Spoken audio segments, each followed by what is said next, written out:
Hey everyone, this is WobblyWallaby. Tears of the Tyrant got released today on Global, and one of the class balances I was most looking forward to was for Stellar Hunter. The three important changes are the improved concentration time to get the 30% auto attack damage increase was decreased from 2 seconds to 1 second. Next, Unlimited Stars now gives the max distance bonus of Vulture's Eye, and Vulture's Eyes also has a damage bonus increase from 60% to 100%, which was huge. All of these changes put together give Stellar Hunters a much needed boost for PvE. In this video, I'll show my build that helped me solo Lost Isle Legends floor 1 to 2. If your Stellar Hunter is tired of farming all the time, stay tuned for all the details for this fun and challenging build. Also exciting news, I have codes to give away in this video. I have 10 C, 5 Global, and 5 EU codes. In the comment section, say, what are you most excited about in the Tears of the Tyrant update? Include your Discord ID and which server you play on, such as C, Global, or EU. Winners will start getting codes December 1st, 2023. I look forward to reading your responses.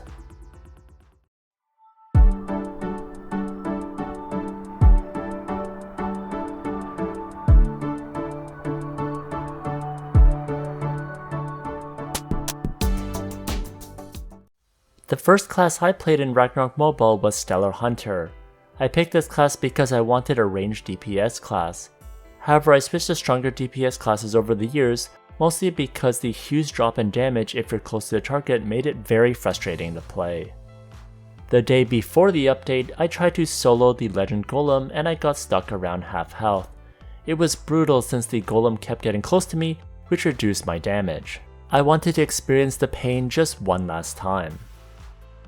Thankfully, with this major update, I could finally create a build that could potentially solo Legend Isles. That's right, no tanks and no saints, just one-on-one with the boss. This build can also be used against MVPs in other instances or in the wild. First are skills. Here are my archer skills. Here are my hunter skills. Here are my sniper skills. Here are my ranger skills. And here are my Stellar Hunter skills, where I max out everything. For Prepare for Elite, I have True Sight, Wind Walk, Exceed Break, Cryogenic Cyclone, Meteor Fission, and Unlimited Stars. For my auto attack slot, I just have auto attack. In my manual bar, I have auto attack, Twinkling Stars for dodging AoE, Heavy Arrow for the initial hit to get higher damage, Stars Guardian for survivability, Unlimited Stars so I can see the cooldown, and Prepare for Elite. Next are Advanced Ruins. Here is my overall layout. For Excellent State Star Ruin, try to get as high second line as possible. To offset the variable cast time, use the Chant Buff Ruin. Next for Assassin's Ruin, a high first and second line are ideal. Next for Impact Electro-Optic Ruin, a high first and second line are ideal. Next for Animal Master Ruin, aim for the third line. Next for Precision Sniper Ruin, get a high critical damage percentage. Next for Comet Light Fission Star Ruin, get the third line and get a high first line. Next is gear. For offhand, I use Eagle Flute. Ideally, you have the 18% physical damage increase random attribute.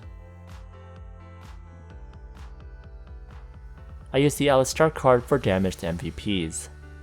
For armor, I use the Eagle Rectrix Hunter's Trapping. I have the 15% penetration random attribute. I use the Poitata Star card for damage to non-demi-human monsters. Next for garment, I use Campaign's Manteau for the auto attack. I have the 12% auto attack damage random attribute. For card, I use the Dragonfly Star card for more auto attack damage increase. You can use the garments that give critical damage, but my critical damage is pretty close to 330%, so I prefer the raw auto attack damage.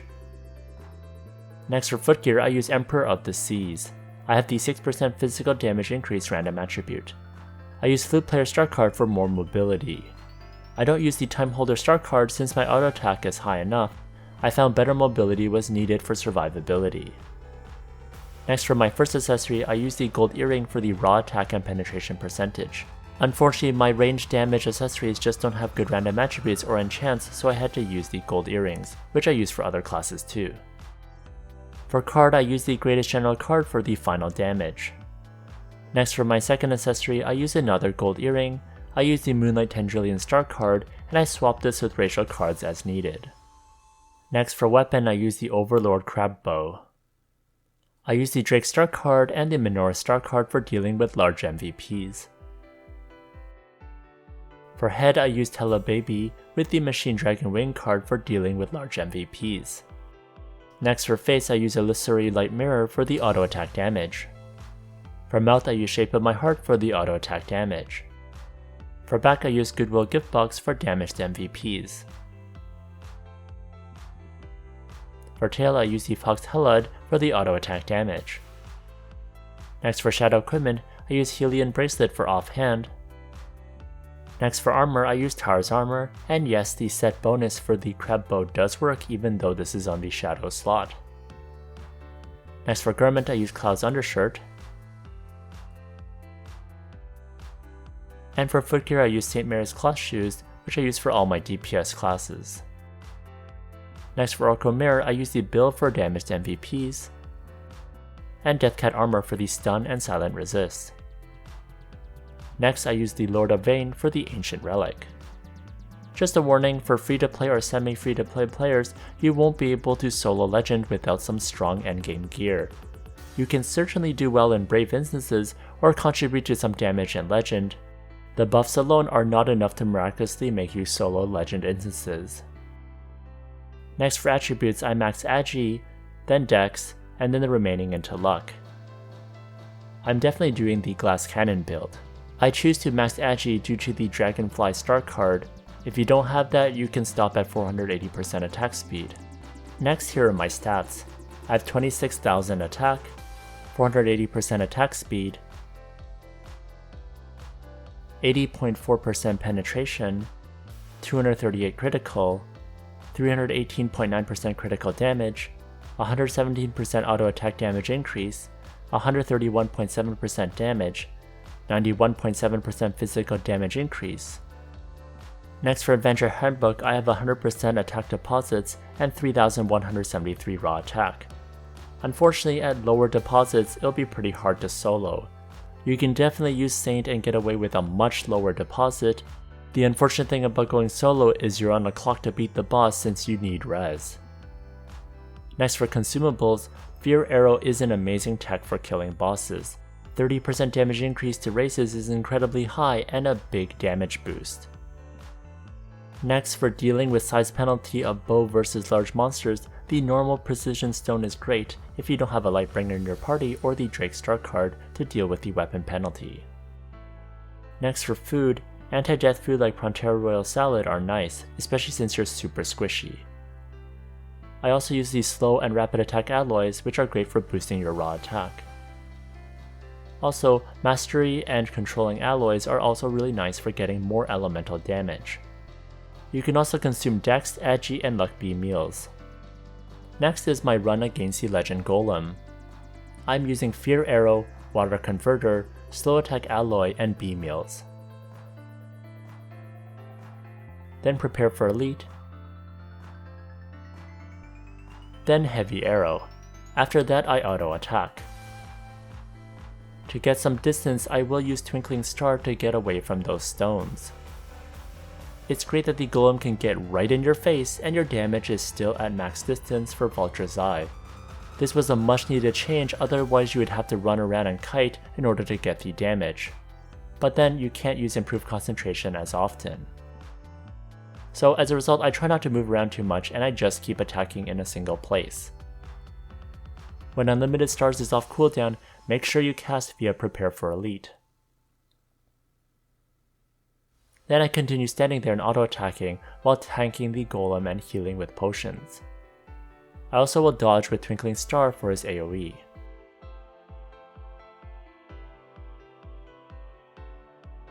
Down goes the Golem, and that clear was definitely an S tier level of speed since he didn't even cast the insta-death petrification on me, so it's looking good so far.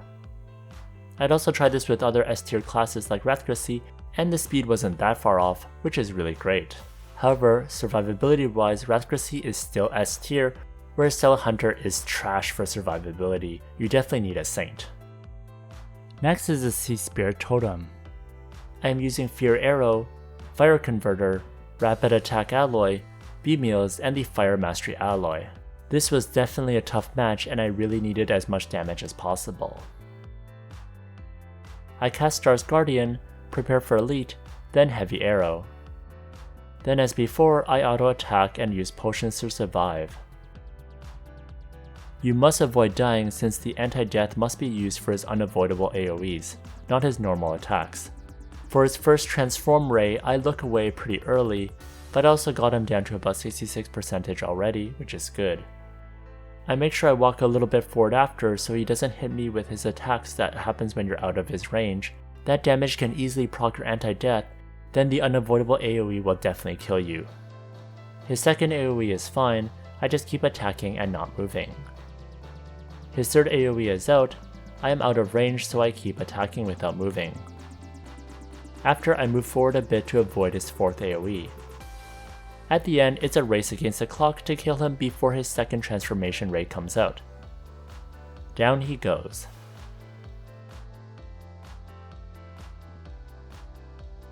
I show my gear, the only difference is the Maoguai card for the extra damage to Ghost. This was definitely challenging, but I'm happy that Stellar Hunters can potentially solo bosses in instances now. Unfortunately for floor 3, I had no chance to beat it without a Saint. It hits way too hard and I need the Saint to survive. If you're a fan of using Stellar Hunters, I hope you'll have fun trying out this build. If you enjoyed this video, please like, comment, and subscribe. Here's a video that I would recommend, and if you want more Stellar Hunter videos, check out this playlist over here.